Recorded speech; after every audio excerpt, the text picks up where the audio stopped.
Hey everyone, it's Tobes, and welcome to your second monitor. Today is the next video in my series of Avatar: The Last Airbender Commander deck techs. The Avatar set has a huge number of legendary creatures, so I wanted to showcase some of my favorite commander options from among them. This particular one is from Avatar: The Last Airbender Eternal, so a little bit of a difference. I'm releasing new Avatar Commander decks every Thursday through mid-January when the Lorwyn set drops, in addition to my usual Monday Commander deck tech videos. So if you have a request for a specific Avatar Commander you'd like to see me build, or a way you want to see me build it, let me know in the comments below. As you see, today our commander is the Cabbage Merchant, a businessman from the Earth Kingdom who sells cabbages. That's it. His actual name is Kai, apparently, and he's a minor character in the series, with Team Avatar destroying his cart as they run wild through a marketplace. This prompts him to lament the loss of his cabbages, then pack up and move to another city just in time for it to happen again. And again. It's a solid running gag, and while I did research the character as part of making this video, his deeper lore is all secondary to the series itself, and you know what they say about slicing a joke too thin? It's a violation of Cole's Law. So, can we build a deck around such a character? Let's find out. But before we try, let's get started with my deck building template. I like to build my decks around the commander. I want to show off why this commander is cool and why I put it in the command zone at the head of my deck.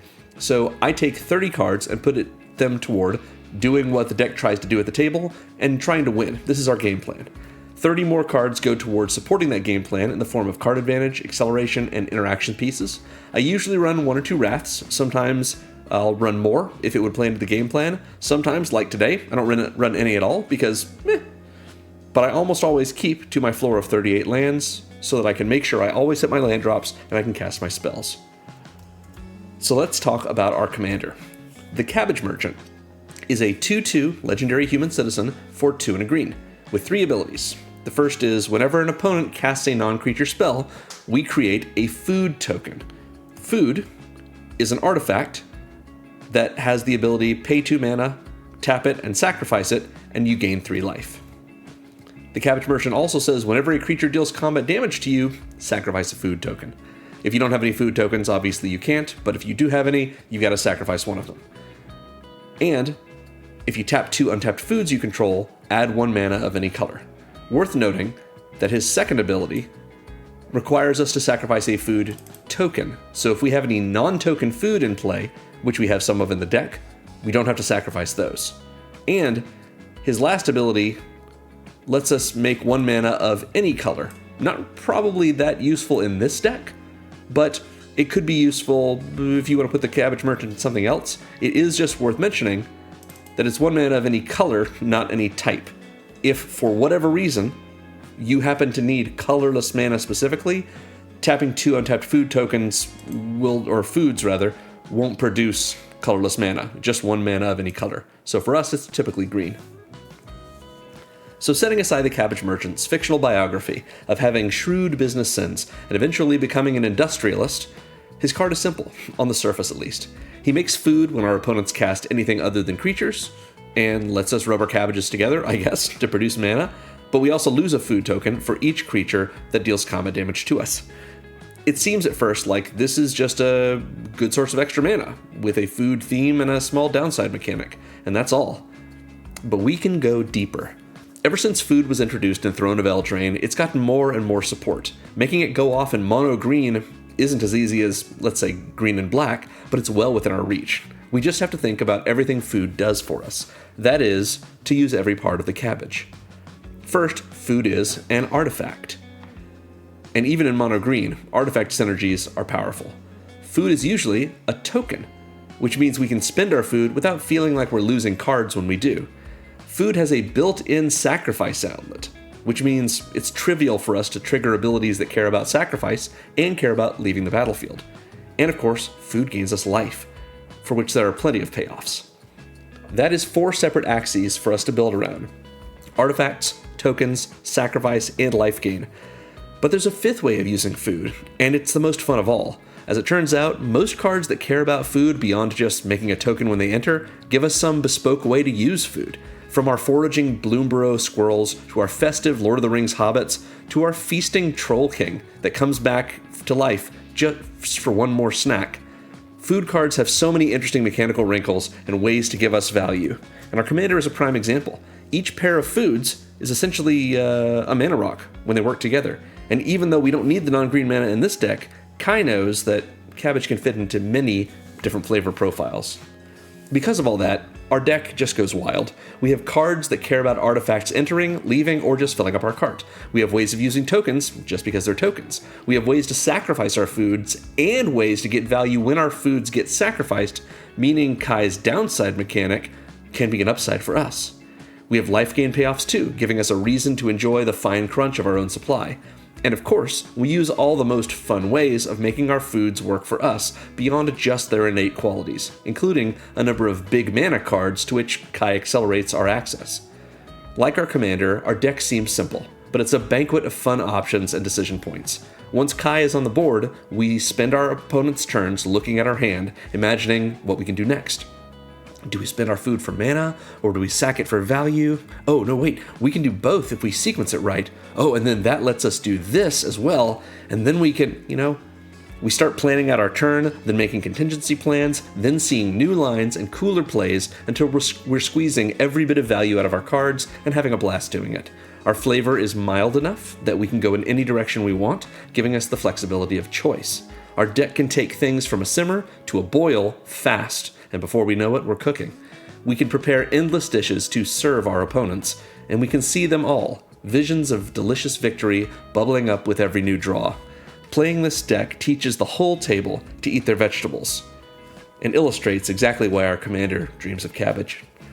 You'll enjoy this deck if you like a game plan that's all about options, giving you plenty of routes through each game, or if you just like watching your cabbage patch grow and ruminating on its possibilities.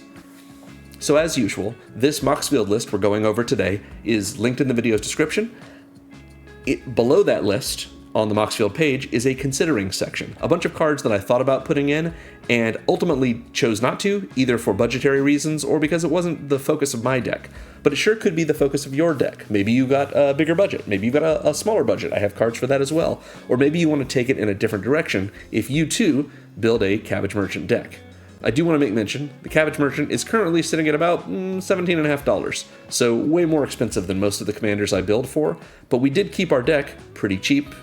So if the Cabbage Merchant price goes down in the future, which it likely will because it's a jumpstart card, an Avatar Eternal card, then hopefully you'll be able to get into this without having to spend a lot of cabbage of your own.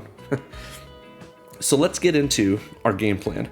We're going to start with the center of the deck, which is food.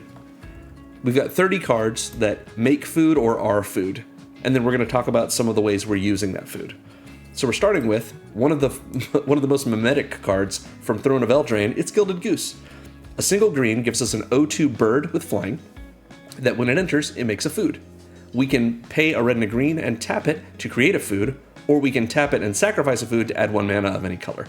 So not superlative as a way to make mana, but sometimes we have so much food, using the goose as a mana dork is not terrible. And if we've got extra mana lying around, which we often do thanks to Kai, we can have the goose lay some eggs and make more food for us. Next up is Gourmand's Talent. This is a Bloomburrow class enchantment. So the way this works is it comes in, it costs a single green, and we get this first ability. At sorcery speed, we can pay 2 and a green to level it up to level 2, and when we do, we'll have both abilities. Then once it's level 2, at sorcery speed, we can pay 3 and a green to level it up to level 3, and now we will have all 3 abilities active total. So the first ability, what it gets when it first comes in, is during our turn, and this is every turn we have this in play, artifacts we control are foods in addition to their other types, and have the food text. Pay 2, tap, and sack to gain 3 life. We're running 20 artifacts in this deck. 6 of those are already food, but Gourmand's Talent makes all of them into food, which means either we can use their food ability that's built in, thanks to Gourmand's Talent, or we can use any of our other food payoffs with our other artifacts. I mean, we can take our Arcane Signet and Soul Ring and tap them for 3 mana, or we can use Kai to tap them both for 1 green. Not a great use for it. But there's plenty of other things we can do with our artifacts and are ones that don't just make mana on their own, and we can use those for mana thanks to our commander. When we level Gourmand's Talent up to level 2, whenever we gain life for the first time each turn, we make a 3/3 green raccoon creature token. So getting a free 3/3 is not bad. Just all we have to do is crack a food for life, or get life from one of our other Lifegain cards in the deck. So being able to turn one of our foods into, it's not just pay 2, tap and sack to gain 3 life, it's pay 2, tap and sack to make a 3/3 at instant speed, because this is the first time on each turn. We can do this on our opponent's turns as well, plus we get 3 life. That seems pretty good to me. And at level 3, whenever you gain life for the first time each turn, put a +1/+1 counter on each creature you control. So interestingly, this trigger is the same as this trigger, which means once Gourmand's Talent is level 3, both of these will go on the stack at the same time, so we can stack them however we want.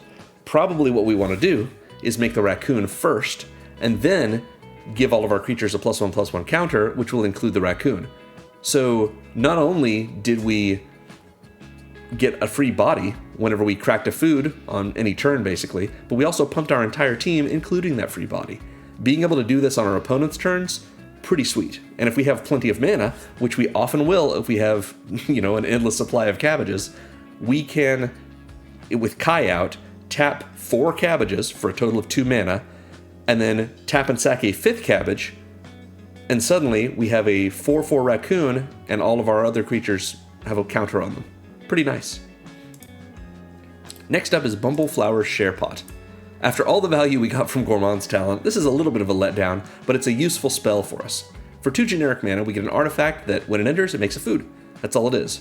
What's nice about that is we have 2 artifacts entering if that's the case. The Sharepot, and then when it enters, the food. So if we have anything that cares about our artifact fall, we've just triggered it twice. And if we have Gourmand's Talent in play, for example, the Sharepot is a food as well. So we just got 2 foods for 2 mana. And later, for 5, and tap and sacrifice the Sharepot, we can destroy a non-land permanent, but only at sorcery speed. So, slow removal, but at least it hits everything that isn't a land. Pretty okay. Next is Boomy's Feast Lecture from Avatar Eternal. It's a lesson. Sorcery, really, but it'll teach us something. For 1 and a green, we make a food token, and then we Earthbend X, where X is twice the number of food tokens foods you control. So if we have 6 food, we Earthbend 12. And in case you haven't seen Earthbending yet, Earthbend means we make one of our lands into a 0/0 creature with haste that remains a land, and we put a number of counters on it equal to the Earthbend number. So if we're Earthbending 12, we'll put 12 +1/+1 counters on it. We don't lose that land when it dies or it gets exiled, though. When that happens, we will return it to the battlefield tapped. It just won't have those counters anymore and will no longer be a creature. But we get a creature for a little while. I usually treat this effect in this deck as a token effect. It's not actually a token, but it does give us a bonus creature. So I've put it in the tokens category just as a way of saying, hey, this is a card that is not a creature card, but it gives us access to a creature, just so you know. Next up is a Final Fantasy, I believe this is from one of the scene boxes. It is from the Commander set, but I think it's from the scene boxes. A little expensive for our deck, but really nice. Interestingly, it's showing up with different prices here than it is here. I wonder what Mana Pool is doing. Anyway, I put it in because the non-foil version and the foil version are both below $10 somehow. Anyway, for 1 and a green, we have an enchantment that says whenever this enchantment or a legendary creature you control enters, create a food. So this will come in and make a food on its own, and then every time we have a legendary creature enter, we'll make a food, even if that's just our commander. And whenever we attack, we may sacrifice any number of foods, and we can give that many target attacking creatures each +3/+3 and trample and indestructible until end of turn. So we protect our creatures, we give them evasion, and we give them a boost to their power and toughness. Pretty sweet.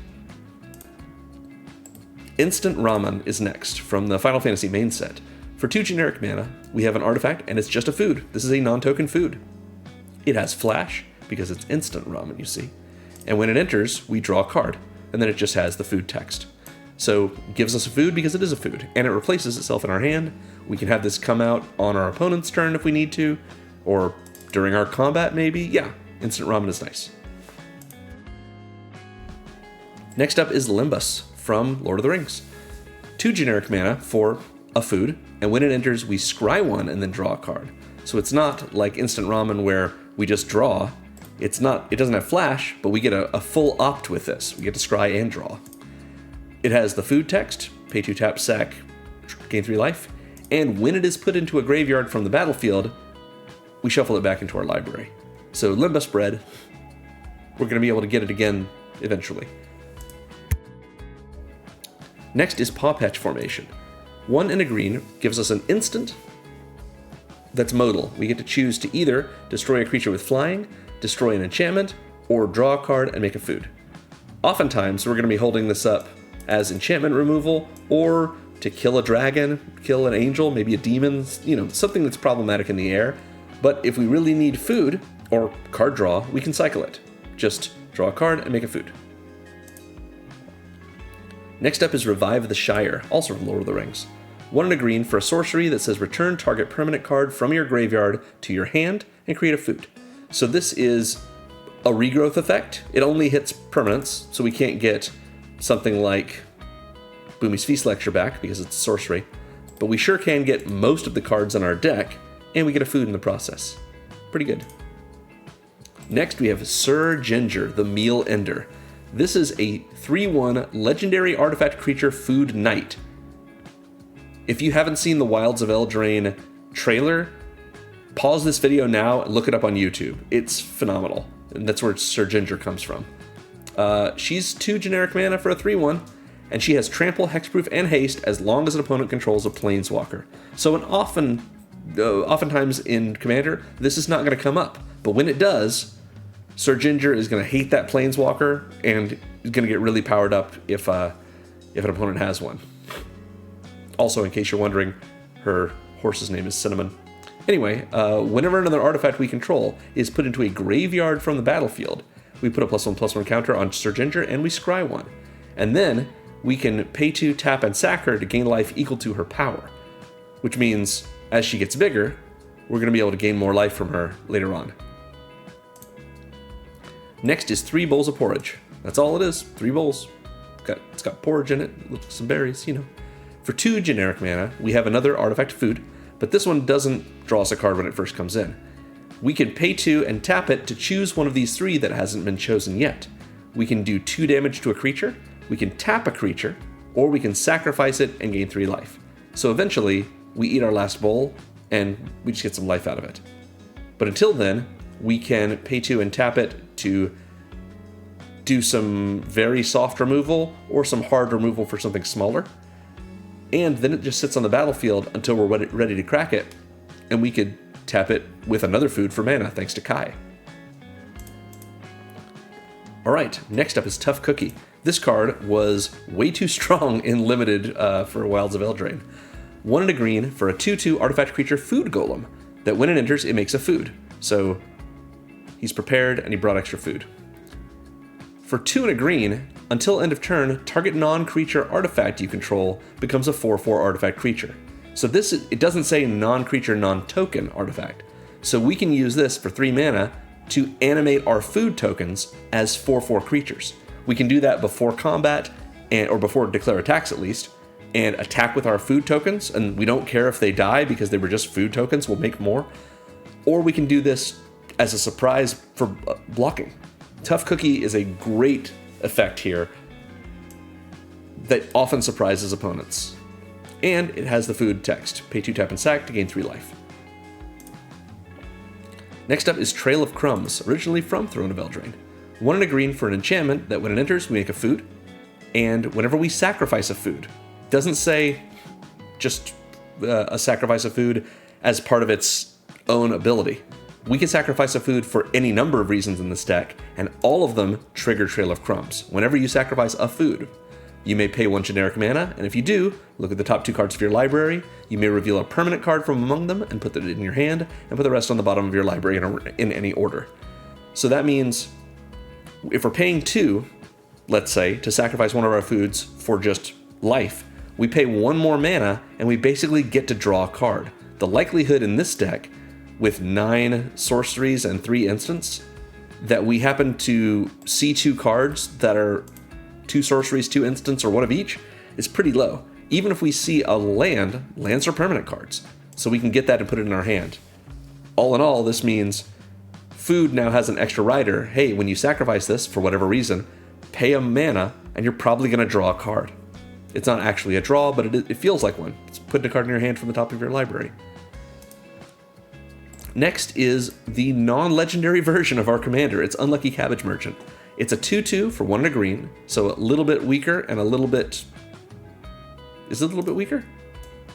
Our Cabbage Merchant is a 2/2. It's not weaker. It's just... cheaper. Well, there you go. It's a 2/2 for 1 and a green, and it's a human citizen. When it enters, it makes a food token. So as opposed to our commander, this one comes with his own cabbages. And whenever you sacrifice a food, you may search your library for a basic land card and put it on the battlefield tapped. That is Rampant Growth. That's great. And if you search your library this way, put this creature on the bottom of its owner's library, then shuffle. That means it's to illustrate that if we lose one of our foods, our cabbage card has been upset, and the Cabbage Merchant is going to go away to a different city, and we'll have to find him somewhere else. So what's nice about this is this trigger is all one effect. So if we don't want to search for a basic land, we don't have to, and we can keep the Unlucky Cabbage Merchant in play. But if we do want to, and often we will, we can trigger this multiple times. As long as we trigger it multiple times while the first trigger is still on the stack, the Cabbage Merchant doesn't go away. For example, let's say we have 3 foods in play. When we sacrifice one of them, let's say we're just paying 2, tapping, sacking it to gain 3 life. That ability to gain 3 life will go on the stack and will also trigger this. With this ability on the stack, we sacrifice our second food, which will put a second trigger on the stack from the second food for us to gain 3 life, and a second trigger from this Cabbage Merchant, because the first one hasn't resolved yet, so the merchant is still in play. Then with that second one on the stack, we do the same thing again. Sacrifice our third food, we get a third Unlucky Cabbage Merchant trigger, and now we let them all resolve. We're going to, over the course of these 6 triggers, gain 9 life from our food, and Rampant Growth 3 times, because the first time this resolves, we search for a basic, put it on the battlefield tapped, and then we put the merchant on the bottom of our library and shuffle. The second one of these triggers that resolves is going to do this, and it's going to try to find the merchant to put it on the bottom of our library again, but it won't, because he's no longer there. But it still lets us do the Rampant Growth part. And then it happens for the third trigger as well, which was the first one we put on the stack of these 3. So the idea behind the Unlucky Cabbage Merchant is, if we are able to, we spend a lot of mana and sacrifice as many foods as we can all at once, so we can turn those into Rampant Growths, plus the effect of the sacrifice, whether it was life gain inherent to the food token or any other thing. Because as long as we do sacrifice any one food, we're going to lose our Cabbage Merchant, assuming we choose to Rampant Growth, which we want to. So yeah, just some tricks for the uncommon version of our commander. Next is Welcome to Sweet Tooth. This is a saga for 1 and a green. If you haven't seen sagas before, they look a little bit like a class enchantment, but they don't level up. They're an enchantment that tells us a story. When they first come in, and then at the start of our pre-combat main phase, which is after our draw step, we put a lore counter on the saga, and after the final ability is off the stack, after it's triggered and resolved, we sacrifice the saga. So the idea is we pay 1 and a green, this enters, it gets its first lore counter, and we get the first chapter, which is create a 1/1 white human creature token. We get a little friend. Next chapter, which again happens at the start of our next pre-combat main phase, makes us a food token. And then at the start of the pre-combat main phase on the turn that follows that one, we get to put a number of 1/1 counters on one of our creatures equal to 1 plus the number of foods we control. Then Welcome to Sweet Tooth will be sacrificed. But it is a permanent, even though it didn't last forever. So that means we can get it back with Revive the Shire and do that all over again. Welcome to Sweet Tooth gives us a little bit of value over the course of 3 turns, but it only costs 2 mana, so pretty good. Next is Giant Opportunity. 2 and a green for a sorcery that says You may sacrifice 2 foods. If you do, create a 7/7 green giant creature token. Otherwise, create 3 foods. So yeah, we're getting 3 food tokens for 3 mana. That's pretty good. Or we're losing 2 foods and getting a 7/7. Both of these are good options. Next up is Heaped Harvest from Bloombro. 1 and a green for an artifact food. It's a food. When it enters and when we sacrifice it, we may Rampant Growth. Search our library for a basic, put it on the battlefield tapped, and then shuffle. And of course it's got the food text, so we can sacrifice it here, and that will trigger its Rampant Growth ability as well. So for a total of 5 mana, we're getting 2 lands into play and 3 life. Pretty good, but we can also sacrifice it for other things. And either way, when it first comes in, we're going to get that Rampant Growth effect. And then we can use it maybe to make mana of its own with our commander's ability. Next up is Killer Service from the Streets of New Capenna Commander product. I love New Capenna. Look at this knife under the waiter's tray. Anyway, for 2 and a green, we get an enchantment that when it enters, we make a number of food tokens equal to the number of opponents that we have. So if we've got 3 opponents, we get 3 food for our 3 mana spell. And at the beginning of our end step, we may pay 2 mana and sacrifice a token. And if we do, we make a 4/4 green Rhino Warrior creature token. So it does not say sacrifice a food, which means we can't sacrifice our non-token foods, but it also doesn't say sacrifice a food token. It's just any token. So if we wanted to, we could pay 2 and sacrifice this 1/1 that came from Welcome to Sweet Tooth and turn it into a 4/4 Rhino Warrior. Pretty nice. Next is, this card is so powerful in this deck, 1 and a green for a 2/3 legendary creature, Halfling Citizen. It's Peregrine Took. It's Pippin. If 1 or more tokens would be created under your control, those tokens plus an additional food token are created instead. This is called a replacement effect.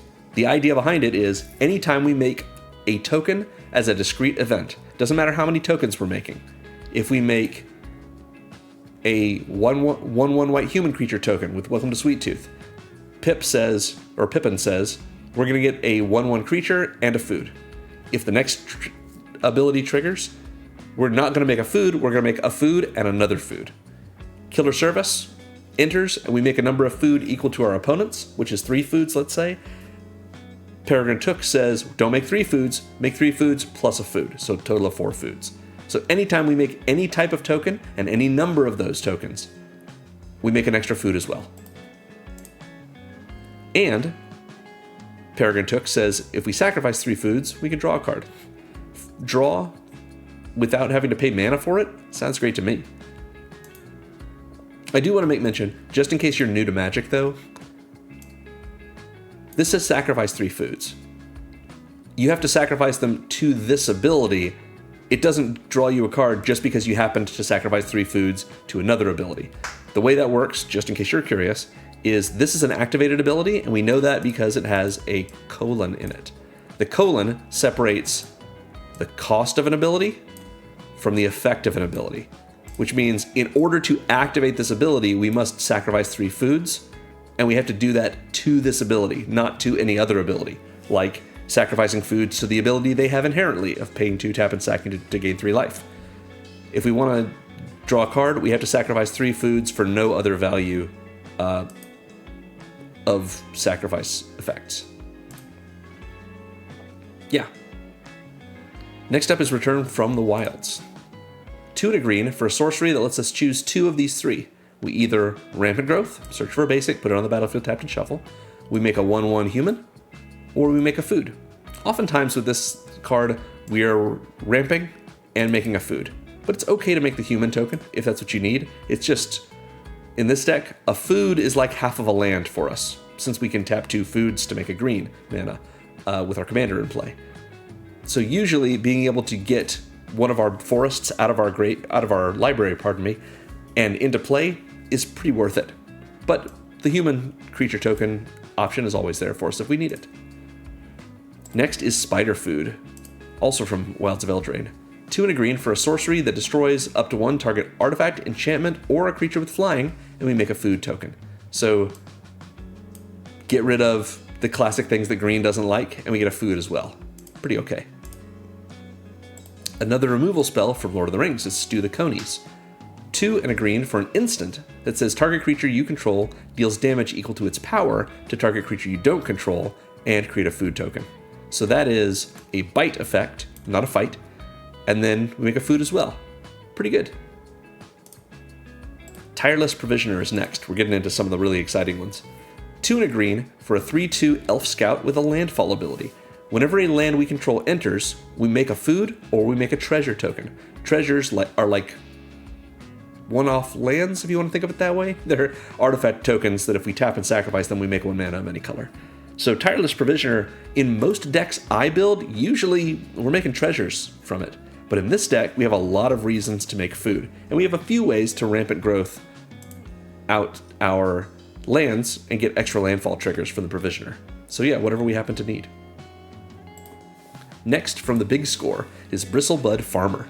This is a 5/5 plant druid with trample for 2 and double green, and when it enters, it makes 2 food tokens. And when it attacks, if we sacrifice a food, we mill 3 cards, and we can take a permanent from among those 3 that we milled and put it in our hand. So oftentimes, I already talked about how likely it is for us to see permanent cards. Bristlebud Farmer means attack, sack a food, and draw a card. Again, it's not an actual draw effect, but puts a card in our hand. Pretty good. Next up is Eleanor Gardner. This is from Lord of the Rings, a 2/4 Halfling Scout, legendary Halfling Scout, pardon me, for 3 and a green. And when she enters, she makes a food. This is Samwise's daughter. At the beginning of our end step as well, if we sacrificed a food this turn, we may search our library for a basic land, put that card into the battlefield tapped in the shuffle. So if we sacrificed a food, for any reason, just if we did, at the beginning of our end step, we get a free rampant growth. So Eleanor helps us quite nicely here. Next up, this card is so good in this deck. Knight of the Sweet's Revenge. 3 and a green for an enchantment that says when it enters, we make a food. And foods we control have tap to add a green. So this is doubling the amount of mana that our foods can make based on what they could make with our commander. All of our food just taps for green mana now. So we have to make sure that we're looking at it and saying which foods do we want to tap for mana and which do we want to tap to sacrifice or for any of the other effects in our deck. But a really powerful way to ramp us, just turning all of our food into mana rocks. In addition, if that weren't enough, we can pay 5 and double green and sacrifice Knight of the Sweet's Revenge, and all of our creatures get +X until end of turn, where X is the number of foods we control, but only as a sorcery. So it doesn't grant any kind of evasion, like trample. But making our creatures big is often enough. We have a lot of creatures in this deck and a lot of tokens in this deck. Creature tokens, that is. So being able to take our food and just make it into a big pump, we usually want to keep it for later in the game, for if we're going to be able to kill an opponent or just win the game outright, because making our foods tap for green mana is just so powerful on its own. But it's also worth noting that since our foods tap for green mana, and since this comes in and makes a food, it's sort of like giving us a rebate for the 4 mana we spent on it. Next is a Provisions Merchant. This is also from Wilds of Eldraine, I believe from the Jumpstart product.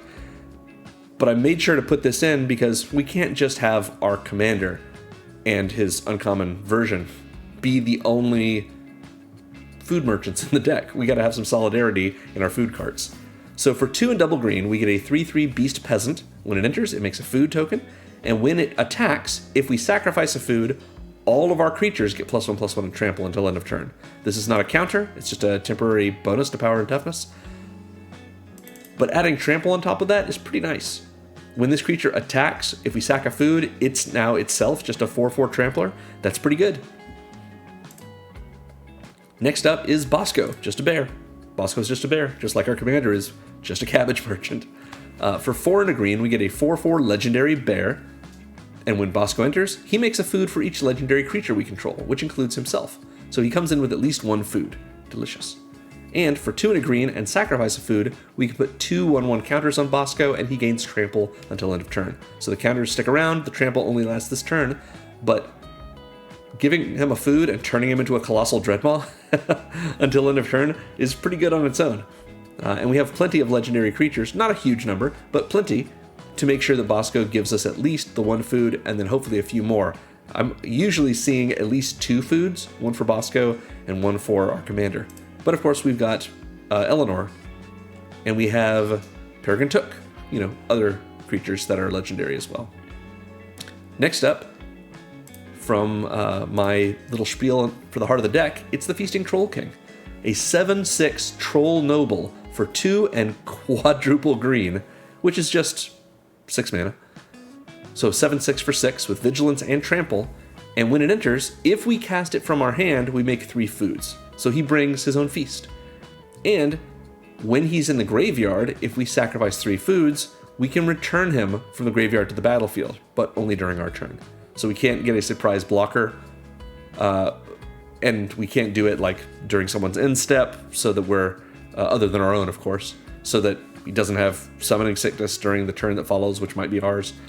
But if we're doing it during our turn, we can have a surprise 7/6. Pretty nice.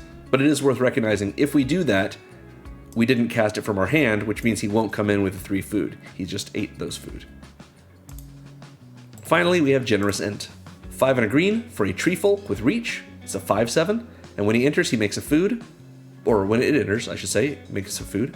But it also forest cycles for 1, which means we can search our library for a forest, put it in our hand, reveal it, I should say, put it in our hand and shuffle, if we're willing to pay 1 and discard the Ent while it's in our hand.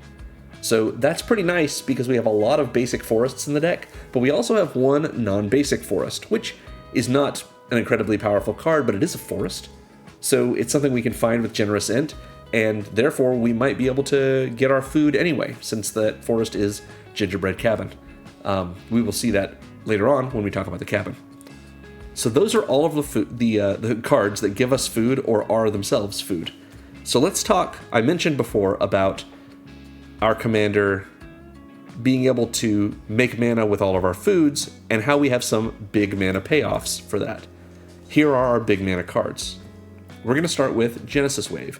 This is not a really expensive card. I call big mana anything that's 5 mana or more, but this has got an X cost in it, so it's useful in that way.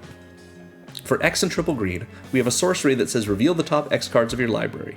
You may put any number of permanent cards with mana value X or less from among them onto the battlefield, then put all cards revealed this way that weren't put onto the battlefield into your graveyard. So any of our instants and sorceries that we hit, they're going to the graveyard. Anything that was too expensive for us to be able to get out with our Genesis Wave, that's unfortunate. But it's not hard for X to be 6, 7, 8 mana. And if we're spending 11 mana on it, that's pretty great. But it also means we're looking at the top 6, 7, 8 cards and maybe getting 6, 7, or 8 cards directly onto the battlefield. So Genesis Wave is very powerful, and it's just exciting that they reprinted it in Foundations. Next up is Blossoming Bogbeast. 4 and a green for a 3/3 beast. Whenever it attacks, we gain 2 life, and then all of our creatures gain Trample and +X until end of turn, where X is the amount of life we gained this turn. So that won't continue to go up after this trigger has resolved, but if we've cracked 2 food, let's say, and just gained 6 life, Blossoming Bogbeast says, go ahead and gain 2 more life, and then all of your creatures have Trample and +8/+8, because that's the amount of life we've gained that turn. We might have gained even more. So this is a crazy, powerful payoff and finisher for our deck. We've seen Bosco. Bosco is a big mana card because he costs 5 mana and can get bigger. Next up is Darksteel Juggernaut. I always want to call this card Big Jugs, and I probably ought not to. This is a star artifact creature Juggernaut for 5 generic mana. It is indestructible, and its power and toughness are each equal to the number of artifacts we control. It does not say non-token artifacts. So if we have 6 food, and we get the Darksteel Juggernaut in play, it's going to be a 7/7, because it is also an artifact, and of course it counts itself. So a 7/7, that attacks each combat of Fable. So not a great blocker for us, but we're not really worried about it blocking when we're able to do so much damage with it, and it's indestructible. And it's also worth noting that this has to attack each combat, but we sure can tap it to other effects, like our Commander's effect, pre-combat. If we really want to, we don't want to use the Juggernaut for other purposes, we can tap a food token and the Juggernaut and make some mana. Am I crazy? Am I lying to you all? No, I'm wrong. Sorry. We're not tapping 2 artifacts to make mana. We're tapping 2 foods. But maybe the Darksteel Juggernaut is a food. There are ways for that to happen. We'll take a look at them soon enough. I mean, our Gourmand's talent. During our turn, artifacts we control are foods, which would make the Darksteel Juggernaut into a food during our turn, so we could tap it during our turn for the Cabbage Merchant. So I wasn't entirely wrong, just maybe not on someone else's turn. But yeah, Darksteel Juggernaut, if we don't want to attack with it, we can tap it for other reasons. Sometimes. Next up is Ezarut Channeler. 5 and a green for a 4/6 Treefolk Druid with Reach. It says creature spells we cast cost X less to cast, where X is the amount of life we gain this turn. This only reduces the generic mana cost of the creatures, but that's a lot of reduction, especially because we can tap the Channeler for 2 life. That means we're not going to have it as a 4/6 Reach blocker, but being able to say every turn, tap this for essentially a cost reduction of 2 for all of our creatures. Tapping it for 2 mana on its own is pretty great, even though we're spending 6 mana to get it out. But if we have cracked a food token, and then we tap this for 2, our creature spells now cost 5 generic mana less each. So if we have several creatures in hand, we might be able to triple spell, and that's a lot more powerful than just our 4/6 creature. We've seen the Troll King. Troll King is very nice. Big mana. We've seen the Ent. It's a 5/7 Reacher that comes in with a food token. Pretty good. We haven't seen Kogla. Kogla is a little unusual in this deck. It doesn't have a food synergy, but it's just a good card. It's a 7/6 legendary ape, so another legendary creature for us, for 3 and triple green. When it enters, it fights up to 1 target creature we don't control, so it's a good removal spell. And when it attacks, we destroy an artifact or enchantment that the defending player controls, so it's repeated removal. And if we pay 1 and a green, we can return a human we control to its owner's hand, and Kogla will gain indestructible until end of turn. So we can do this as a way to protect Kogla, but also a way to protect that human. We are running 4 humans in the deck, but one of them is our commander. So if Kogla is in play and someone tries to kill our commander, we can just pay 1 and a green and bounce our commander. And Kogla is also indestructible until end of turn. Now we can replay our commander without having to pay the commander tax, because of course the Cabbage Merchant's back in our hand, and we're off to the races. And we can do that with any of our humans, of which we only have a few, but still pretty nice to be able to do it. Kogla as repeatable removal, and being able to save our commander is pretty great. And here's one more way to use Kogla. When Kogla enters, it fights up to 1 target creature we don't control. With that trigger on the stack, we can activate this ability, bounce a human, and make Kogla indestructible. Then his fight trigger resolves, and assuming we were going to kill something, because probably that's the only reason we want Kogla to fight, it may be that that creature would have killed Kogla. Maybe it has a power of 6 or greater, or it's a Death Toucher or something. Kogla, however, is indestructible before the fight, so when the fight happens, Kogla can't be destroyed from it. That's a nice little benefit as well. Next up is Radiant Lotus. This is an incredible card for ramping our big stuff into play. For 6 generic mana, we get an artifact that says tap it and sacrifice 1 or more artifacts, which, to be fair, could be the Lotus itself. Then we choose a color, and target player adds 3 mana of the chosen color for each artifact sacrificed this way. So we tap the Lotus, sacrifice 3 food, let's say, and we get 9 green mana. That seems pretty good. It does say target player, so we could, I suppose, sacrifice some of our artifacts to give another player some mana. That's pretty nice, I guess, if we were to want to do that, since if we're not using the Radiant Lotus on our turn, then it's going to be untapped during an opponent's turn, and we could say to them, look, I know you're short on mana, I will give up one of my foods and tap my Lotus, and you can have 3 mana. You need 3 black mana, I'll give you a Dark Ritual. But you leave me alone for the next 2 turns, something like that. They might be like, done.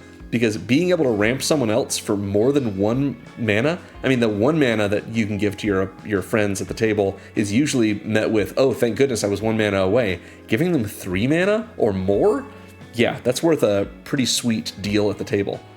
That's not really what it's in the deck for. It's meant to ramp us, but sure. Next up is Displaced Dinosaurs. This card. 5 and double green for a 7/7 dinosaur from the Doctor Who set that says, as a historic permanent enters, it becomes a 7/7 dinosaur creature in addition to its other types. Historic refers to any permanent that is an artifact, a legendary, or a saga. We have sagas in this deck, we have legendary creatures, and we have so many artifacts, especially our food tokens, which are artifacts. It does not say non-token historic permanent. So the Displaced Dinosaurs does not transmute all of our legends, artifacts, and sagas that are already in play before it enters into 7/7s, but anything that enters after the dinosaurs have will become a 7/7 dinosaur as well. And it will retain its current types and all of its text. So we're going to have a bunch of food tokens that are, we can pay 2 tap and sack them to gain 3 life, or we can just attack for 7 with them because they're dinosaurs. Displaced Dinosaurs is terrific in this deck, and therefore it's probably going to be a removal magnet. Our opponents will say, what is making all those dinosaurs? Kill the Displaced Dinosaurs, which means they're not killing our commander, and we're not having to replay it just to keep our engine going. And we get to keep whatever was a dinosaur when it entered because we controlled Displaced Dinosaurs. It remains a dinosaur. Haha. Next up is Threefold Thunderhulk. 7 generic mana for a 0/0 artifact creature gnome that enters with 3/1/1 counters on it.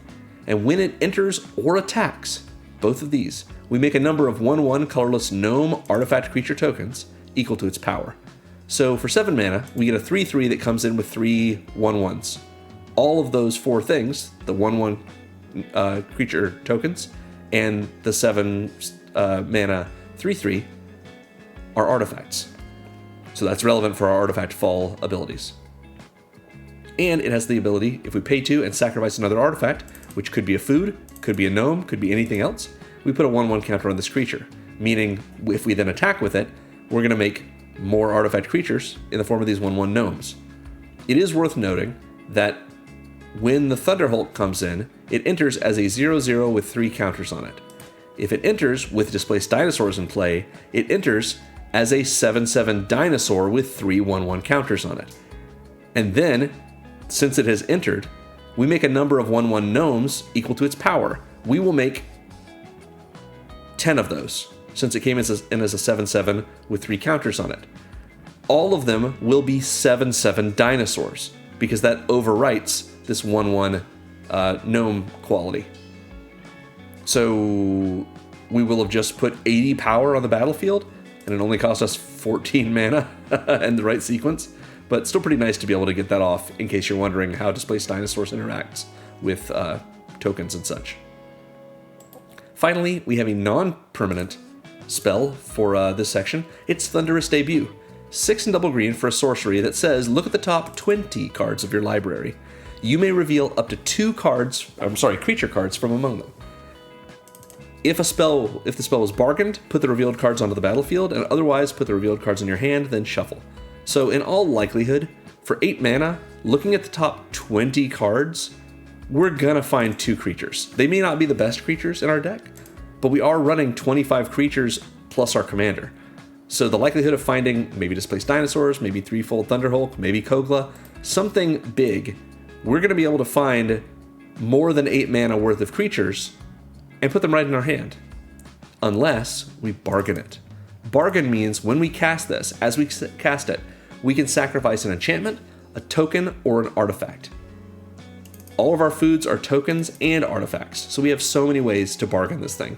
And if we don't really care about, one of our enchantments, we can also get rid of that if we'd rather. But generally, what we're using this for is pay 8 mana, maybe we've ramped into that using our foods, we tap the food for mana, and then one of the foods we tapped for mana, we can sacrifice to bargain Thunderous Debut. Look at the top 20, find the 2 best creatures among them, and put them right on the battlefield. That's pretty sweet. Big splashy play, empowered by our commander. So that's our big mana section. I want to talk about one more section in our game plan, and it's our payoffs for all the things we're doing. Many of these are payoffs for food, but sometimes they're payoffs for a different version of food, a different aspect of food. Like we talked about before, food is an artifact, it's a token, it has a sacrifice outlet built into it, and it gives us life. So all of these cards give us payoffs for generally those things. Gourmand's Talent, as we've already seen, gives us 2 payoffs for gaining life. Either we're making raccoons or we're putting counters on everything, including that raccoon probably.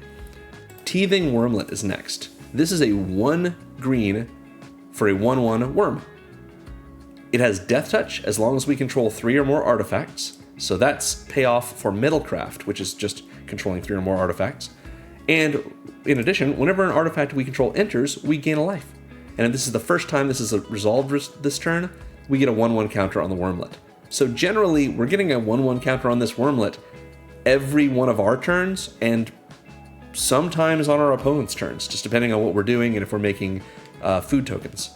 And once we have 3 or more artifacts, as long as we do, it will be a whatever, thanks to these counters, with Death Touch, and it's constantly gaining us life.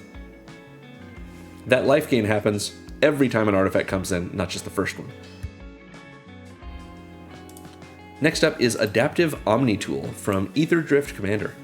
For 2 generic mana, we get an equipment that equips for 3 and gives the equipped creature +1/+1 for each artifact you control.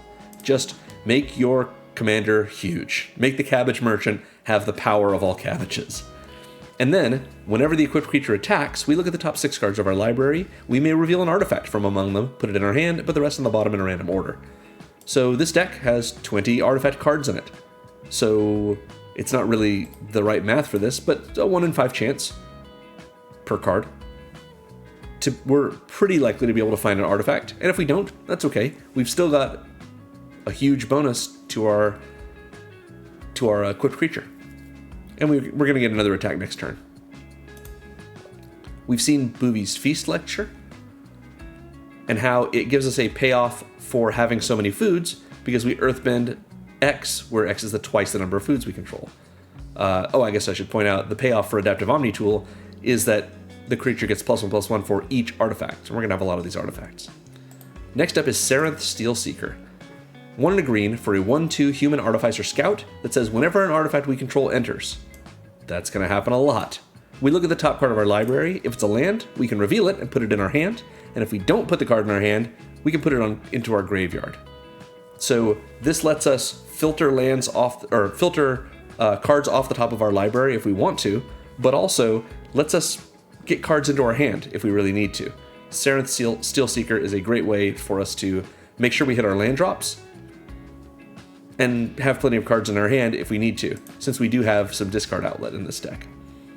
Surgenter, of course, is a payoff because we're often going to have artifacts going to our graveyard from being sacrificed, so she's going to give us scry off of that and also get bigger. Trail of Crumbs, of course, whenever we're sacrificing our foods, we can pay an extra 1 and essentially draw a card. Lucky Cabbage Merchant, we've already seen, gives us payoff for sacrificing our foods for whatever reason we're sacrificing them, by letting us rampant growth for each one we do, as long as we do them all at the same time. Next is Academy Manufactor. For 3 generic mana, we get a 1/3 artifact creature assembly worker that says if you would create a clue, food, or treasure, instead create 1 of each. That's amazing. Treasures, we've already seen. We tap and sack them to make mana. Clues, you don't have to tap, you can just pay 2 mana and sacrifice it, and you draw a card. So every time we make a food while the manufacturer is in play, we're also getting the ability to have extra mana and the ability to draw cards. And if we're doing both of these, if we're making a food and a treasure, let's say, we'll get a food, clue, and treasure, and a treasure, food, and clue. We'll get 3 of each, or 2 of each, I should say. And that happens every time we get any of these things. Just imagine this in play with our commander in play, and our opponents are having like a spell war, like a non-creature spell war. we're just loading up on so many things, and then we crack a bunch of treasures to crack our bunch of clues, to draw a bunch of cards, use our food with our commander to make mana for all of that so we don't have to crack the treasures. Maybe Gourmand's talent is in play, so all of these count as foods as well, and we can tap them 2 at a time to make mana thanks to our commander, and put that into our clues, let's say, because clues don't have to be tapped in order for you to pay into them and sacrifice. Lots can go crazy with the Academy Manufacturer. It's worth having in the deck. Next up, from the Fallout Commander decks, it's Brotherhood Vertibird. This is 3 generic mana for a star 4 vehicle with flying. It has crew 2, so if you've never seen vehicles before, the way this works is, at instant speed, anytime you want, you can tap any number of creatures you control with a total power of 2 or greater. And if you do, until end of turn, the Vertibird stops being just an artifact and becomes an artifact creature. So it's not a creature, and so its power and toughness don't matter until it is crewed. And when it's crewed, its power, I guess this is true all the time, but it's just not relevant until then. Anyway, its power is equal to the number of artifacts we control. So that's the payoff we're getting for this card. It's just giving us a huge power creature whenever we crew it. And interestingly, our commander, both the uncommon version of him and the commander himself, have a power of 2. So we're not going to attack with him, so we might as well let him pilot the Vertibird and attack in with a huge /4 flyer. Next up is Honored Dray Leader. I love this card. I've used it so much in Standard. 2 and a green for a 1/1 Squirrel Warrior with Trample. But it enters with a 1/1 counter on it for each other squirrel and or food we control. We don't have any other squirrels in this deck presently, although there is at least one in the considering section, if you want to look into that. But we do have quite a few foods in this deck. So the Dray Leader is going to come in as a massive power and toughness trampler, and whenever another squirrel or food you control enters, put a 1/1 counter on it. So it doesn't just come in with counters for the foods we already control, it keeps getting bigger and happier, I guess, the more foods we control. Pretty sweet. Next up is Nettlecyst, which is doing a little bit of a similar impression of Adaptive Omni Tool. This is 3 generic mana for an equipment that equips for 2, and it gives the equipped creature +1/+1 for each artifact and or enchantment we control. So it adds power and toughness, not just for all of our artifacts, but also for our enchantments. However, Nettlecyst also has Living Weapon, which means when it enters, we make a 0/0 black Phyrexian Germ creature token, and then attach the Nettlecyst to it. And since this is all one ability, one triggered ability, it doesn't die as soon as we make it, it gets attached. The Nettlecyst gets attached to the Germ, and then state-based actions are checked, and now it's not a 0/0, because it's getting at least +1/+1, since it is itself an artifact. So the idea is, we play this, we get a huge creature for just 3 mana, because we've got all these food tokens in play. We attack with that huge creature, and when it dies, just the Germ dies. The Nettlecyst itself was just an equipment, it falls off. We equip it to, let's say, our commander, and we swing in with an enormous commander and maybe kill with commander damage, you never know. So yeah, Nettlecyst is, much like Adaptive Omni Tool, a way for us to get a payoff for having a lot of artifacts in play, and it even gives us a payoff for our 10 enchantments in the deck. Next up, we've seen Pippin.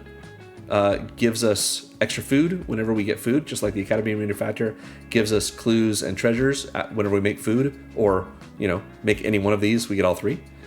Next is Stridehanger Automaton, also from Aetherdrift Commander. For 3 generic mana, we get a 1/4 artifact creature construct that says Thopters you control get +1/+1. And if 1 or more artifact tokens would be created under your control, these tokens plus an additional 1/1 colorless Thopter artifact creature token with flying are created instead. So similar to the way that Pippin says, if you make a token, also make a food, Stridehanger Automaton says, well, but if you make an artifact token, also make a Thopter. This is not an infinite loop. Don't worry about it. So the idea is, let's say we're going to make we're playing Nettlecyst. It makes a 0/0 black Phyrexian Germ creature token, which is a token. It's not an artifact token, so we don't have to worry about the Stridehanger Automaton. But it is a token, and Pippin cares about tokens. So now, this replacement effect modifies the event. we are now making a germ token and a food token. A food token is an artifact token, so now Stride Hanger Automaton does apply, and we are making a germ token, a food token, and because we're making the food token, we're also making a Thopter token, a 1/1 flying artifact creature token. Yeah. But this is all one event. So Pippin has already applied to it, so Pippin doesn't say, oh, you're also making a token? Well, I'll also make a token. That would be an infinite loop, and that's just not how the rules work. It's one event, which is the creation of this germ, and it ends up being, we make a germ, we make a food, and we make a Thopter. If Academy Manufactor was also in play, then what this ends up being, thankfully, because Stride Hanger Automaton said if one or more artifact tokens would be created, what we would do is apply it like this. We're making a germ, which is making us a food, which is also making us a clue and a treasure, and a Thopter. Since we're making a food, clue, and treasure, thanks to Pippin and the manufacturer, that is one or more artifacts tokens, so we're only getting the Thopter as well. But we played on Nettlecyst, and all it took was an extra 9 mana in play for us to also get a clue, a foo, a treasure, and a Thopter. And that Thopter is a 2/2, because all Thopters get +1/+1 thanks to the automaton. It's not as complicated as it seems, but if you've got a lot of these replacement effects going on, yeah, they can be a little something. Next up is Trudge Garden. This is an enchantment for 2 and a green that says whenever you gain life, you may pay 2 generic mana, and if you do, create a 4/4 Fungus Beast creature token with Trample. So imagine cracking a food for 2 mana and gaining 3 life. Imagine cracking a food for 4 mana and getting a 4/4 Trampler and 3 life. I think that's pretty good. I would pay repeatable 4 mana for 4/4 beasts with Trample over and over, especially since they come with 3 life and also trigger so many other things in my deck. Next, I'm pretty excited about this card in this deck. From Scars of Mirrodin, this is Izuri's Brigade. For 2 and double green, we get a 4/4 Elf Warrior with Metalcraft. As long as we control 3 or more artifacts, this creature gets +4/+4 and has Trample. So a lot of the time, we're going to be casting this for 4 mana, and we're getting an 8/8 Trample. I mean, it doesn't do anything else. It's just an 8/8 Trample. That's enough for 4 mana. Now, if we do drop down to 3 or to 2 or fewer artifacts, it will stop getting +4/+4 and Trample. So we need to worry about, or to think about that rather, when we're attacking or blocking with the Brigade, if we need to sacrifice our artifacts. We need to make sure we watch our artifact count. But as long as we've got enough artifacts, Izuri's Brigade is a very inexpensive 8/8 Trampler. We've seen Big Jugs. God, I've got to stop calling it that. It gets payoff because its power and toughness are equal to the number of artifacts we control. And Displaced Dinosaurs, of course, as we make so many historic permanents in this deck, whether from casting them, like these artifacts, these sagas, these legends, or just making tokens, like these Thopters, these clues and foods and treasures. Just so many things. Yeah, Displaced Dinosaurs helps us out a lot. I will make mention of 2 things, though. The Thopters will come in with Displaced Dinosaurs in play as 7/7 flyers that are getting +1/+1 for the Stride Hanger Automaton, so they are 8/8 flyers. However, Nettlecyst will come in, and it will be a 7/7 dinosaur equipment. It's a creature and an artifact. It's a dinosaur and an equipment, because dinosaur is a creature subtype, equipment is an artifact subtype. It will trigger Living Weapon when it comes in. It will make a 0/0 Black Phyrexian Germ creature token, and then it will try to attach itself to that token. It will fail to do so, because creatures, since this is making it come in as a creature, creatures cannot be attached to anything. That's just not how creatures work. If an effect would cause a creature to become attached to something, it fails to do so. Which means Living Weapon will resolve, making that Phyrexian Germ, and then the germ will die after the resolution, because it's a 0/0 and it won't be alive. But the Nettlecyst will be a 7/7, and that's pretty nice, but it's not quite as nice as being an equipment we can make something really big with. It does mean that Nettlecyst is not getting its own benefit, because that only gives it to the equipped creature. The same is true of the Adaptive Omni tool. It would just be a 7/7, and both of these abilities don't really help us. So, worth taking those 7/7s and attacking and blocking with them, and maybe pulling them back into our hand? with a Recursion spell? Probably so. But anyway, Displaced Dinosaur is pretty great in this deck, even if there are a few ways that it works kind of complicatedly. So that covers our payoff section. I want to go into all of our supplemental cards, the cards that help our game plan beyond just the main cards in the game plan. But before we look at our supplemental cards, let's look at our 3 categories of support for that game plan. Starting with our draw spells. I've used the word draw here as just a shorthand for a card advantage. Some of these cards actually draw us cards. Some of them just give us access to another card, and that's card advantage for us. So we've seen the Adaptive Dominate tool. When the equipped creature attacks, we look at the top 6, and if there's an artifact among them, we can put it in our hand. That's card advantage. Idol of Oblivion is next. 2 generic mana for an artifact that lets us tap to draw a card, but only if we made a token this turn. We're making so many tokens in this deck, it's so likely that we're going to be able to tap this either on our turn or on an opponent's turn when they cast a non-creature spell and our commander triggers and we get a food token into play. Then we tap the Idol of Oblivion during that turn and we draw a card. So drawing 1 card extra every turn cycle, generally, is pretty much how this plays out. But we also have the ability to pay 8 and tap and sack the Idol to make a 10/10 colorless Eldrazi creature token. That is quite big. We're not usually doing that in here. We want this repeated card draw instead, but we've got the option in case we need to, and we can get to this. I didn't put it in the big mana section, but I guess I could have for that reason. It's just pretty unlikely compared to this ability in our deck. It is worth noting, though, just in case, this will not get turned into a 7/7 dinosaur with Displaced Dinosaurs, because this is a 10/10 Eldrazi. It is not an artifact, it is not legendary, and it is not a saga, so it's not historic. Just in case you're worried and you get confused, because most of our tokens in this deck that aren't just creatures already are artifacts. They are historic. So yeah, just a mention about Displaced Dinosaurs for that Eldrazi, but most of the time we're just using this to draw a card extra every turn cycle. We've seen Instant Ramen, it enters and draws us a card. Next we have Kenrith's Transformation. I put this in the deck. It doesn't have any food synergy, but it's just a good removal spell in green, and it's from Throne of Eldraine, which is my favorite set and also the set that introduced food, so here it is. For 1 and a green, we get an aura that enchants a creature. We put this on a creature our opponent's control. When it enters, we draw a card, and the enchanted creature loses all abilities and is a green elk creature token with base power and toughness 3/3. So we turn our opponent's biggest, scariest creature, or their commander, or whatever we need to, into an elk. Or, I suppose, we could elk one of our 1/1 tokens, and now we've got a 3/3, and that's a little bit better. It's not ideal, but generally we use this as a removal spell that also replaces itself. We've seen Limbus. Limbus comes in and doesn't just draw us a card, it scries first. Pretty good. Paw Patch Formation, of course, will draw us a card and make us a food token if we don't want to destroy a flyer or an enchantment. Sarenth Steelseeker can put lands in our hand if we see them on top of our library whenever we have Artifact Fall happen. So that's pretty good. Next is from Duskmourn, Saw.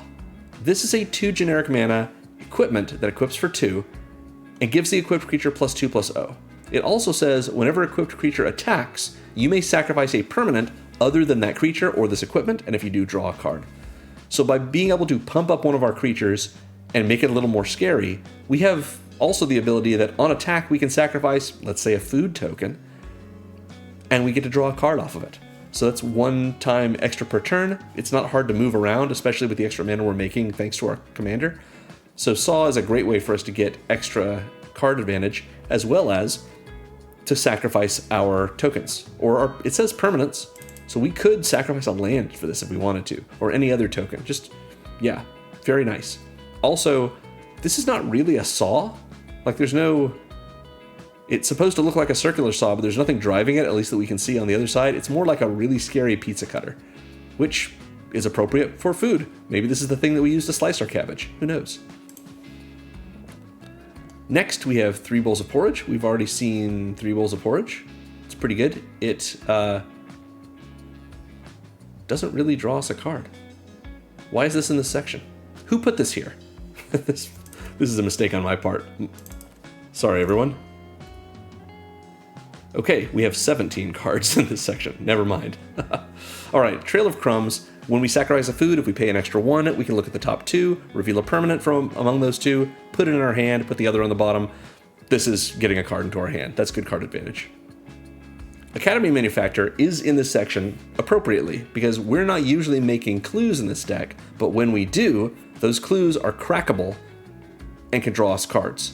So the amount of food we're making means a lot of clues, and since we can use that food for mana, this is a slow way, but a reliable and repeatable way to draw cards thanks to those clue tokens. Garruk's Uprising is next. Garruk's Uprising is 2 and a green for an enchantment that most pertinently, I should say, in this deck, gives all of our creatures trample. We have a bunch of big creatures, but a lot of them just don't have evasion. So being able to give our creatures big and small trample is a great use of our mana, even though I wish it cost a little less than 3. Luckily, it has other effects. When it comes in, if we control a creature with power 4 or greater, we draw a card, so it replaces itself as long as we have something big and ferocious. And while it's in play, whenever a creature we control with power 4 or greater enters, we draw a card. So neither of these happen that often, so the trample is really what we have this in here for, but both of these happen sometimes, and so the occasional card advantage is better than none. We've seen Genesis Wave and how it can let us just put a bunch of permanents into play. If you want to call that ramp, this is giving us access to more cards, so I'd call it more of a card advantage thing, but yeah. Peregrine Took lets us sacrifice 3 foods to draw a card. Bristlebed Farmer, when it attacks, we can sacrifice a food to mill 3 and put a permanent from among them in our hand. That helps. And now we have Trading Post. I love Trading Post. 4 generic mana for an artifact that has 4 abilities that are all pay a generic, tap it, and do another thing to get a thing. The first one is the do another thing is discard a card, and we can gain 4 life. We can also pay a life to make a 0/1 goat. We can sacrifice a creature to return an artifact from our graveyard to our hand. Only an artifact, but we have plenty of those. Or we can sack an artifact, including our foods, to draw a card. That alone is worth putting this in the deck. Maybe not worth 4 mana, but the flexibility of all these things, yeah. I feel like the Cabbage Merchant would also take his cabbages to a trading post. That makes sense.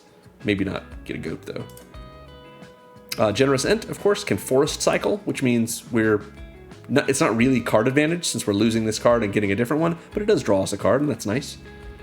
And Thunderous Debut lets us look through the top 20 and get 2 creatures and probably put them into play since we bargained it. If not, they go into our hand. That covers our draw section. Let's look now at our ramp section. We've got a lot of different ways to do this. We've already seen the Gilded Goose, how it can tap and sack food to make mana, and it can also lay eggs and comes with the food. We're running Soul Ring, of course. It costs 1, it taps for 2, it's an artifact, it's going in the deck. Of course we're running this. Arcane Signet is next, also an auto include. For 2 generic mana, it's an artifact that taps for 1 mana of any color in our commander's color identity. So in this deck, it's just a 2 mana rock that taps for green, and that's okay. A 2 mana piece of acceleration, that's spending 2 mana to get a land into play, essentially, but in the form of an artifact. And we have so many artifact synergies that this is helpful with that, even if it wasn't just really good, inexpensive acceleration. Rampant Growth is comparable, in fact. It's actually, in some ways, worse than the Arcane Signet. For 1 and a green, we have a sorcery that lets us Rampant Growth. It searches for a basic, puts it on the battlefield tapped, and then shuffle. We could run a nicer version of this, like Nature's Lore, which is the same thing, but it doesn't come in tapped, but only finds forests. So in our deck, it finds a forest and puts it in untapped, so we're sort of getting a mana back. But that's a $3.50 card versus a 50-cent card. So if you want to have a little upgrade, that's a great one to do. Otherwise, Rampant Growth is pretty nice on its own. Unlucky Cabbage Merchant, of course, lets us Rampant Growth every time we sacrifice a food, as long as he remains on the battlefield when we're doing it. Academy Manufacturer lets us make treasures and food, which is ramp for us with our commander, but the treasures are more of a direct form of ramp. Heaped Harvest lets us Rampant Growth when it enters and when we sacrifice it. Jaheira, Friend of the Forest, is 2 and a green for a 2/3 legendary human elf druid that gives all of our tokens the ability to tap for green. So this is just like Knight of the Sweet's Revenge, except that it works on all of our tokens, not just our foods. So Night of the Sweet's Revenge works on all of our foods, including the non-token ones, so it's not exactly a total upgrade, but it's a lot of overlap. All of our 1/1 tokens, our 4/4 tokens that are beasts, our 3/3 raccoons, all of those tap for green. Jaheira also has Choose a Background, which is not relevant in our deck. She's just here to make our tokens tap for green and basically make our foods tap for twice as much mana as they would tap for with our commander's ability. So pretty nice to have Jaheira. Return from the Wilds, one of its 3 modes is Rampant Growth, so it's pretty good. Tireless Provisioner can make foods, which of course we can use with our commander for mana, but also the Provisioner makes treasures, so again, more direct ramp. Eleanor lets us Rampant Growth at the end of every turn that we sacrificed a food for any reason. Night of Sweet's Revenge, just like Jaheira, lets us have a way for a bunch of our cards to just tap for green. This lets all of our foods, token or otherwise. Ezroot Channeler gives all of our creature spells a cost reduction equal to the amount of life we've gained this turn and can just tap for 2 life on its own. So there are ways that this is not great, but when that's the case, it's a 4/6 reach blocker, or we can even attack with it if we want to. But plenty of the rest of the time, we're able to cast creature spells for a significant reduction, meaning we can multi-spell with our creatures, and that's terrific. Finally, of course, Radiant Lotus lets us sacrifice any of our many artifacts, including itself, and make 3 mana of each one. So that covers our ramp section. Let's talk now about our removal or interaction section. Hard to find a lot of things that are great in mono green for this that aren't just fight spells, bite spells, and naturalizes. So I tried to be a little bit all over the place with this. Bumbleflower Sharepot, of course, we can pay 5, tap, and sack it to destroy a non-land permanent. Just sort of Meteor Golem this. It's pretty nice. Kenrith's Transformation locks down a creature. It doesn't actually remove it, but it removes whatever it was doing since it loses all abilities and is just a 3/3 elk. So a good way to shut down someone's commander, and then they have to like attack with it and hope someone blocks or find a way to sacrifice it or something. Pawpatch Formation can destroy flyers and enchantments. 3 Bowls of Porridge can kill anything with a toughness of 2, assuming it's not going to regenerate or isn't indestructible or something, but it can also tap creatures down, which I think of as more of an evasion ability, but it can shut down something that if a creature needs a tap effect and it can only do it at sorcery speed. Yeah, a little bit of a softer removal, but it's there. Bridgeworks Battle is next. This is 2 and a green for a sorcery that says target creature you control gets +2/+2 until end of turn, and then it fights up to 1 target creature you don't control. We have enough big creatures that this is pretty great for, just straight removal, but also some of our medium creatures, or even small creatures depending on what we're fighting, they get the +2/+2 and they're going to win that fight. Bridgeworks Battle is also nice because it is our 39th land if we need it to be. We can play it on its backside as Tanglespan Bridgeworks. As it enters, if we pay 3 life, it comes in untapped. Otherwise, it comes in tapped and it taps for green, even as just a tap land. If we need the mana, this is not bad. Also worth noting that the Tanglespan is a place in Eldraine. So all of the, and this Nelvin is the Vantress Squire. Vantress is part of the realm in Eldraine. Just gotta note Eldraine every time we talk about food. So Song of the Dryads is next. Song of the Dryads is 2 and a green for an aura that says enchant permanent, and the enchanted permanent is a colorless forest land. This makes your opponent's commander into a land. They don't get to do anything else except for tap for green, because that's what forests do. This takes your opponent's omniscience, and if they can't stop you, that omniscience is now just a land. Anything that they have in play that is dangerous for you is now just a forest and nothing else. Song of the Dryads is excellent. It is our Imprisoned in the Moon, our being mono green players. And so yeah, a lot of fun for a really flexible, really powerful removal spell. Next is Spider Food. We've seen Spider Food. It lets us blow up artifacts, enchantments, or flyers. Stew the Conies is a bite spell. Kogla is a fight spell and a naturalize whenever he attacks. But we also have Rampage of the Clans from Ravnica Allegiance. This card is so cool. 3 and a green for an instant. This is more of a wrath than a removal spell, but take a look. Destroy all artifacts and enchantments. That means ours too. So we might be blowing up like 10 of our things, in addition to a few things on everyone else's board. And then for each permanent destroyed this way, its controller creates a 3/3 green centaur creature token. So we're getting Centaur Coursers for every permanent destroyed this way. In all likelihood, we are going to have probably as many artifacts and enchantments as all of our opponents do combined if they're not playing like a straight up artifact or enchantment deck.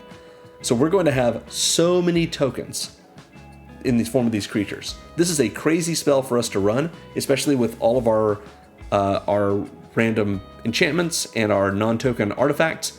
But being able to say, I'm blowing everything up at instant speed during the end step of my opponent to the right might mean that the next thing we do kills everyone. We might be able to completely overrun our opponents with a huge number of centaurs, and that seems pretty good. Or we do this during our opponent to the left's turn. We do it in the middle of their combat as part of a deal we made with the person to their left and say, we can save you from this combat as long as you go after them on your next turn. And they say, okay. So mid-combat for our opponent to the left, we blow up all of their artifacts and enchantments, and the same is true for the opponent to their left, which means that opponent now has a bunch of blockers and a bunch of creatures that they didn't expect to have, so they don't have to worry about losing them. And all the creatures they did have that they thought they were going to have to block with can go back after that other opponent as well. Then our opponent to our right, it just goes on. I can keep telling this story.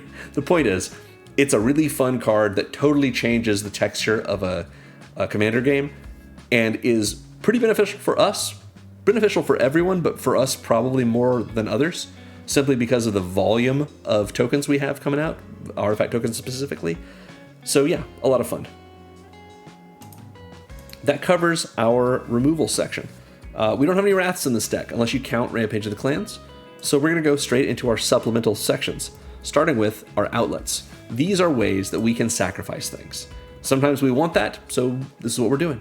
Saw lets us sacrifice any permanent other than the equipped creature or Saw itself to draw a card.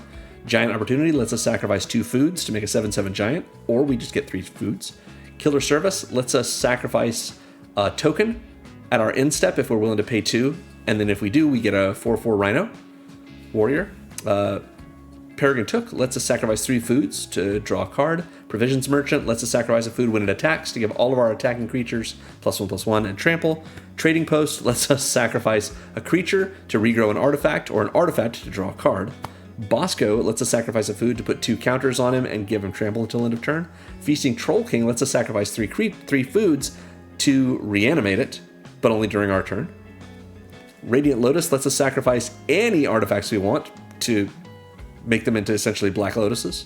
Threefold Thunderhook lets us sacrifice artifacts to put counters on it, which of course will make more 1/1 Gnome tokens. And Thunderous Debut has Bargain, which means it can sacrifice an artifact, enchantment, or token as we cast it, and we get to take the 2 permanents we find, or 2 creatures we find rather, in the top 20, the 2 best ones, and put them onto the battlefield rather than in our hand. Those are our outlets. Let's take a look at all of our tokens here. These are not about food tokens. When I do a token section, I'm referring mostly to creature tokens. And I mentioned earlier on when I was talking about Boomy's Feast Lecture, I'm using this section also to represent the cards that don't make us an actual token, but do give us a bonus creature in the form of something unusual that's not usually a creature, like Earthbending. Gourmand's Talent, of course, can make these 3/3 raccoons whenever we gain life for the first time each turn while it's level 2 or higher. Idol of Oblivion, we can sack it to make a 10/10 Eldrazi. Tough Cookie, likewise, does not create tokens, but it can turn our non-creature artifacts into 4/4 artifact creatures until end of turn. So that's like them being tokens, and technically if we do that to a token artifact, then it is a token creature, but you understand. It's not making a token creature, it's just making something into a creature. Welcome to Sweet Tooth gives us a 1/1 human. Giant Opportunity gives us that 7/7 giant if we sack 2 foods. Killer Service gives us these Rhino Warriors if we sack a token and pay 2 at our end step. Return from the Wilds also gives us that 1/1 human that we mentioned a moment ago with Welcome to Sweet Tooth. Stridehanger Automaton makes Thopters in addition to any artifact tokens we otherwise would be making. Trudge Garden lets us pay 2 when we gain life to make a 4/4 Fungus Beast with Trample.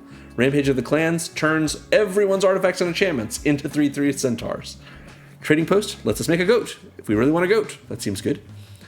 Threefold Thunderhulk makes gnomes whenever it enters and attacks, the 1/1 artifact gnome creatures.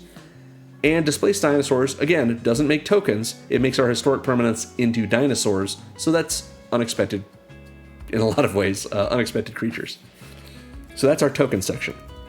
We've got a good section of pump spells, ways to make our creatures bigger. Gourmand's Talent, of course, puts a counter on each of our creatures with level 3 every time we gain life for the first time each turn.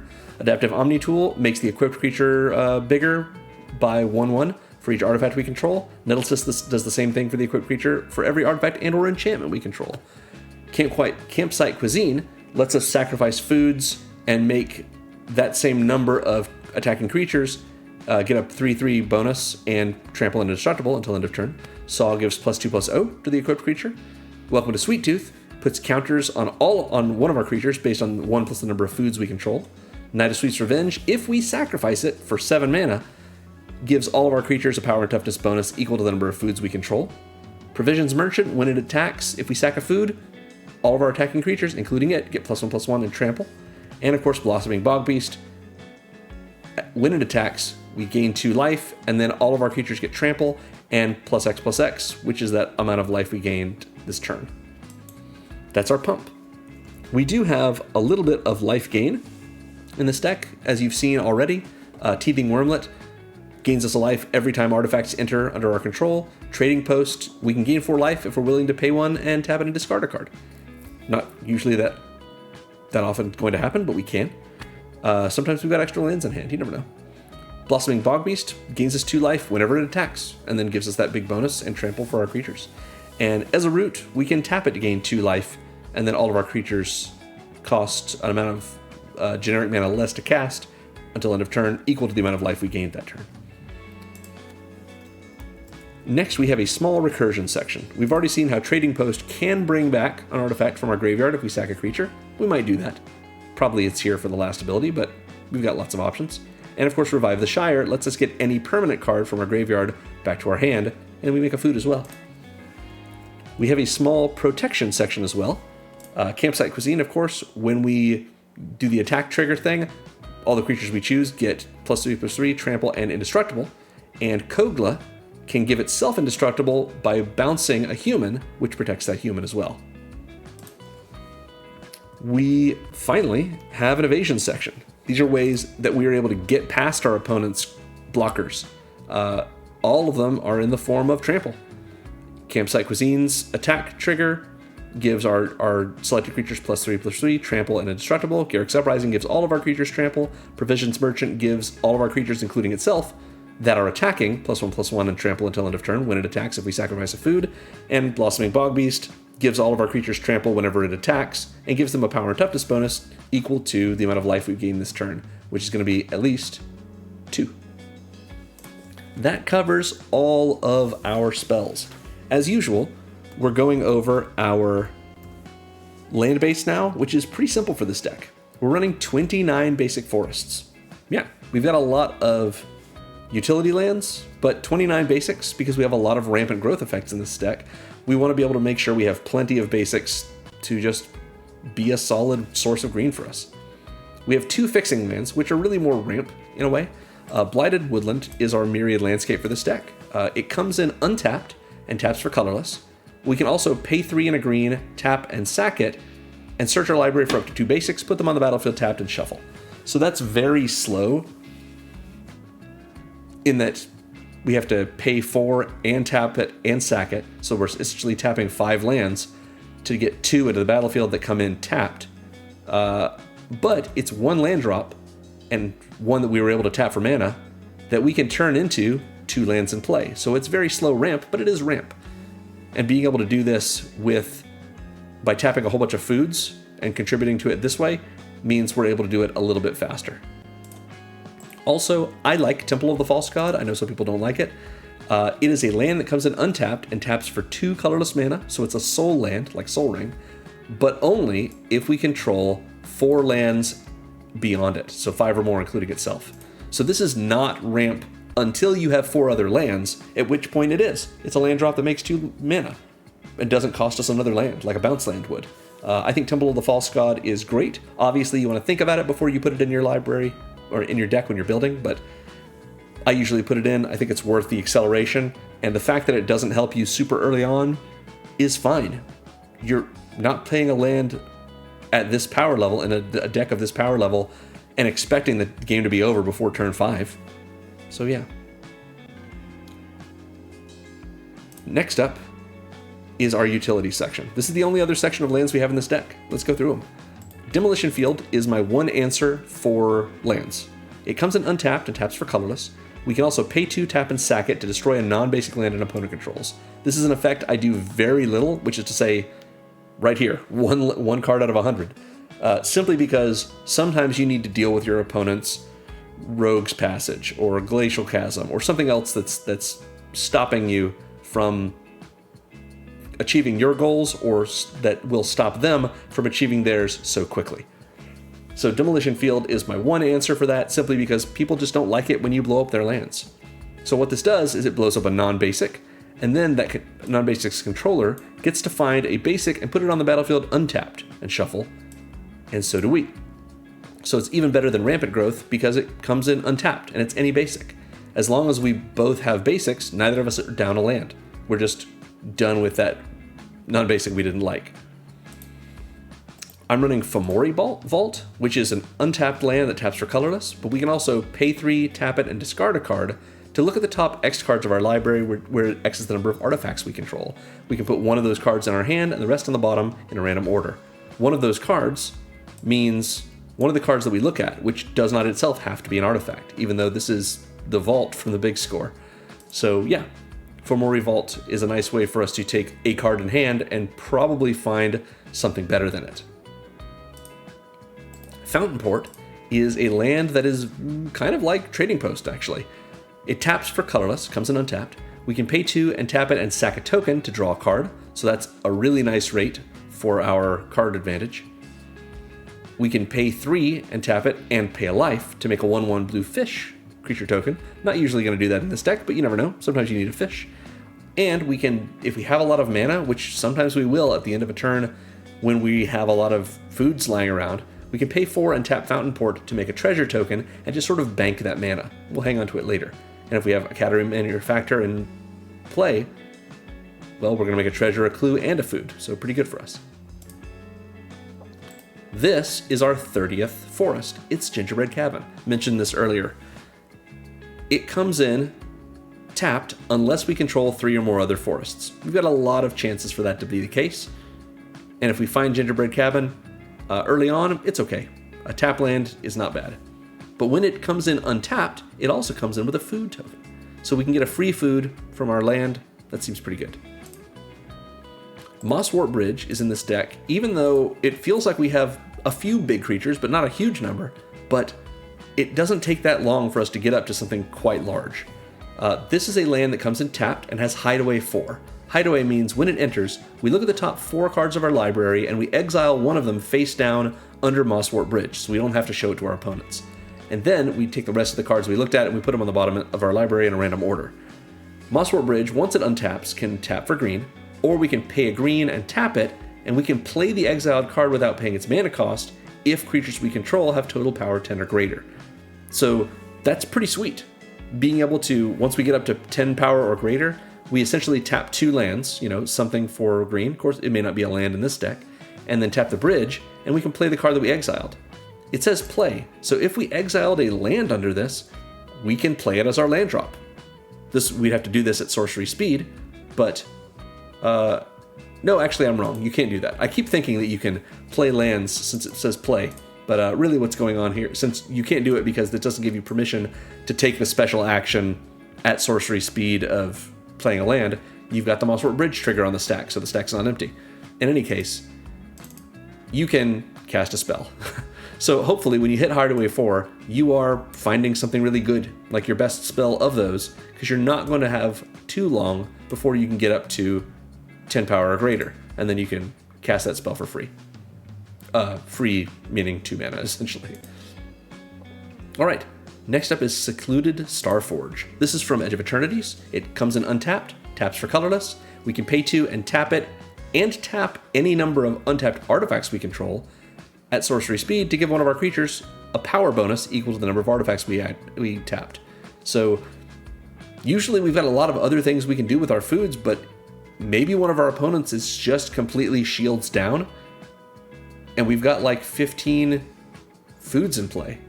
We can just pay 2, tap the Starforge, and tap all of those foods, and our commander is now a 17-2. We attack in for 17 commander damage.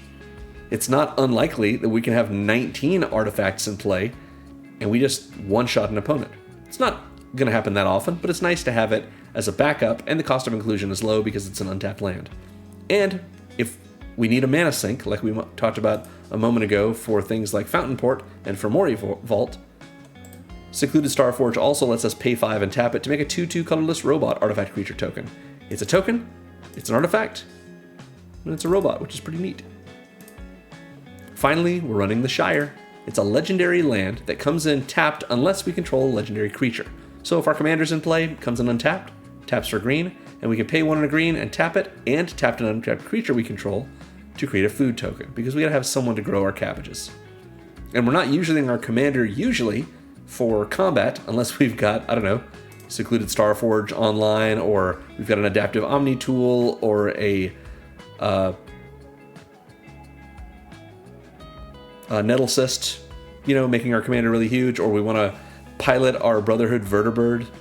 In any case, we only need 1 creature and 2 other mana to make a food. Thanks to the Shire. And thanks to you for watching. That sums it up. Again, I'm releasing new Avatar Commander decks every Thursday through mid-January when Lorwyn Eclipsed drops, so let me know in the comments if you'd like to see a specific Avatar Commander or deck style. Thanks for watching, everyone. Make sure to like and subscribe, ring that bell to get notified whenever I post another video, and remember, magic is fun. You should play more Magic.